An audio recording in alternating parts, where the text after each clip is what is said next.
Yes, ni Ezekiel ndagarutse, hanyuma ndaje kugira ngo tuganire kandi twungurane ibitekerezo. Hanyuma nje ni topic ivuga ngo wa mujene we, wa mukobwa we, gute ukora utinda ahantu kandi ubona ko aho hantu utagize gutya ngo ubu hakenewe.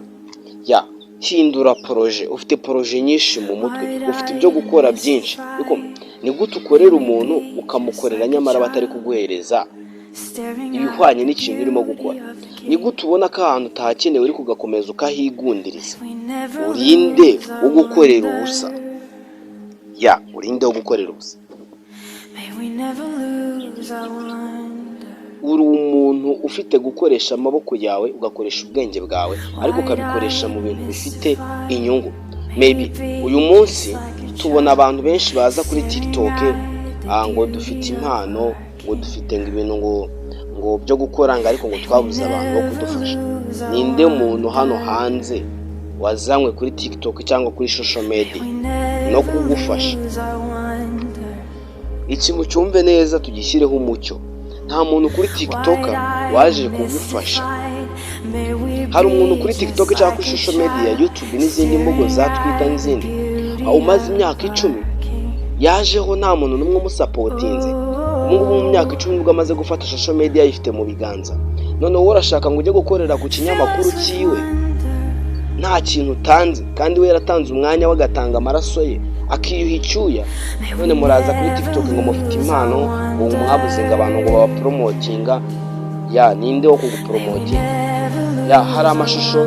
Hari amashusho mwagiye mureba mubona hirya no hino ku mbuga nkoranyambaga acaracara kandi ateye ubwoba.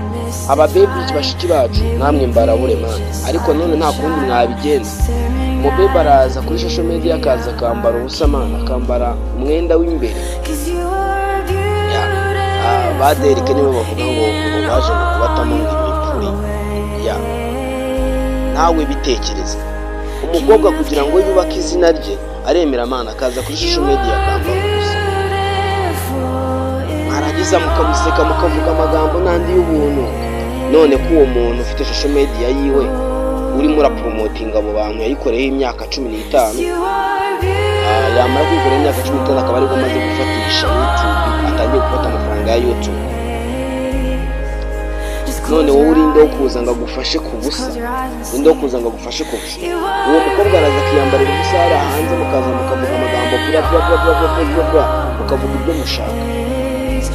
Ariko nyamara we guhera uwo munsi aba yatangiye kubaka izina ryiwe. Ibinyamakuru byinshi bimukoresha ibiganiro, promotingwa kurenza uko nuko.